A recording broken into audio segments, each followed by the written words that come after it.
Besides sending the police, you might want to send an ambulance or a hearse. Hello, Billy Ho here, coming at you 2023 Valspar Championship, and we are going to Tampa, the Tampa area for this week's tournament. And we got 5 things for you. Subscribe button, smash that like, check out my preview article, join the DraftKings contest when it comes out, and the Discord also. And forgive me, I'm feeling under the weather today. I can already tell my voice is jacked up. It might even be, that C19 thing. But speaking of that, 2020 Valspar was canceled. That was like one of the first tournaments that was canceled. So we had two back-to-back winners, Paul Casey, and then we had Sam Burns. Paul Casey was defeated by Sam Burns in 2021, but Slam and Sammy got it done in 2022 last year. So we'll see if he can come back for the three-peat. Now, excuse me. Now let's take a look at a couple of key holes here.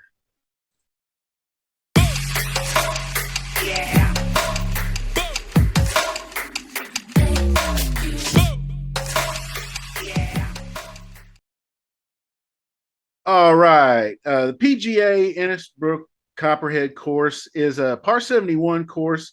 And the unique part about it, excuse me, the unique part about it is that it has 5 par 3s on it. And all those par 3s average a little over 200 yards. So you're going to have your mid and your mid to long iron game in check to do that. So it's been, and it's been updated over the years. And it has Bermuda fairways. It will have 3 to 4 inch, like pushing 4 inch rough, Bermuda overseeded. So looking here off the tee, and this is just the hole number one right here that we're looking at. And I just wanted to show you how narrow these fairways are. And it's not like there's super bad trouble, but with the elevated rough, it's going to be quite interesting to see how people do the thing here. This is hole 16, obviously the first of the snake pit, and this is the one that has the 16 the water on the right, trees on the left. So you're going to want to be rather left on this one. Obviously, the second shot is actually pretty hard as well. When you come down to it, you drive the ball. If you manage to hit the fairway, you're in great shape. But over here you got a little bit of area to get through there. And the greens are all right. They're average size, 5,800 square feet. They do run fairly fast. The greens are more of a POA. I'm actually hearing people say POA like more than Bermuda. So this time of the year, the overseeded POA is probably very prevalent in Tampa, because Tampa is kind of more of a northern part of Florida rather than a southern, kind of like similar to Sawgrass last week, being up in Jacksonville and Ponte Vedra area. So that's kind of interesting, but this is a tough hole. But if you do manage to find the fairway, you're going to have a pretty decent approach shot. But bunkers guard almost every one of these greens, front to back, side to side, and everything in between. So this is the par 3, number 17, 212 yards on average, and it's just a pretty straightaway shot. And the course itself is pretty straightaway. So what you're dealing with here is just mistake free golf and putting. Now the greens, the thing about the greens are they slope front to back a lot of the times. So if you're below the hole, you're probably in good shape. But if you make the mistake of putting the ball in the wrong spot, being above the hole is not going to be good for you at all. So the short game is critical because it does the green complexes have the undulating greens, like I mentioned, and the strategically placed bunkers. As you can see, as we get up to here on number 18, you can see this one in the front is guarding all approach shots, and then any miss to the right, and this is going to be gallery and whatnot here. So the left hand miss is probably going to give you relief. So that's probably where you're going to see a lot of shots end up on number 18. And proximity obviously is going to play a big factor. I like strokes gain off the tee, fairways, and things of that nature.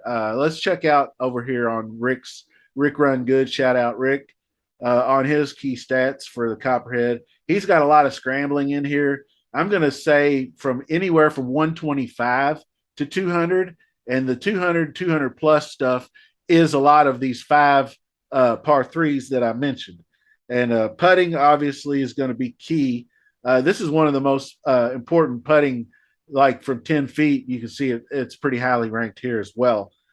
And so as we get into some players, we are going to, we don't have any fields loaded yet. Rick hadn't quite gotten to that, but I'm going to go over here to this GolfNet, and this is where I get the championship field. And if you just some thumbing through some of the names that stand out to me right off the bat, before we get there's like 6 or 7: JT, Fitzy, Sam Burns, Jordan Spieth, Keegan Bradley, Tommy Fleetwood, Justin Rose, Brian. Guys like that are top 50 kind of golfers are all in this field. But then you have other guys like Benny On, who is playing quite good golf lately after he got his game straightened out and decided to bear down a little more and got his card back.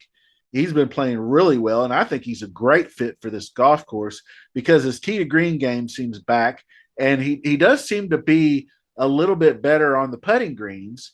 We shall see, but the thing about him is that he has a very elite around the green game. He might be one of the tops in this field around the green. And then you go down a little further, and you got Joseph Bramlett. He's going to be popping in everybody's models.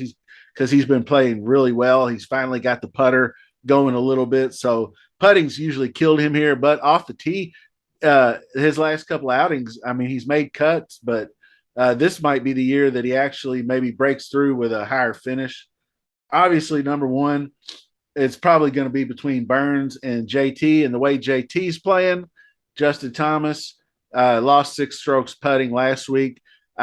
He almost makes me want to give him another go just because he drove the ball so well off the tee. He was really good off the tee. Everything I watched from JT was solid off the tee. He just had some timely bad mishits on some around the green stuff and some mishits on some really easy approach shots. But other than that, his game was pretty tight. It was just that putting that was just so painful to watch.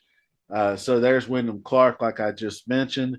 Bramlett, Johnny Vegas is in this tournament, and he was obviously bad at the players. I didn't really do a deep dive into what caused him to play so poorly, but I'm assuming that he struggled with the putter a lot of it. But if it was like wayward driving, then that might be a problem. But I think he's going to bounce back this week, so I'll be keeping my eye on Johnny Vegas as well. Justin Rose was another guy I found kind of interesting. I brought up his golfer profile for him. As you can see, he loves the odd years, and we do have an odd year. It's 2023. T5 in 11. Well, he did have a T8 in 14, and then he did go to the 15th. But I guess it's the every other tournament that he's played. So forgive me there. I was just thinking the odd years because he every other year he plays it. He didn't play last year, but he got cut. So, but it was like the T8, the cut, the T5, the cut, and he's got to win this year. So playing better golf, looking pretty good at in not in contention, but probably like a top 15, top 20 prospect at Sawgrass. And a much, much weaker field where he doesn't have to make as many birdies.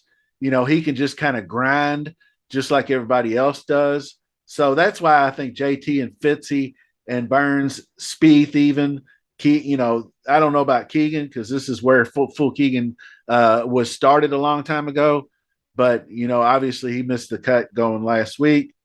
There's other guys. Monty Taylor Montgomery is starting to show signs of life.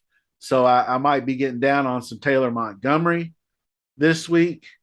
Denny McCarthy's showing lots of promise. Adam Hadwin playing well. Justin Suh.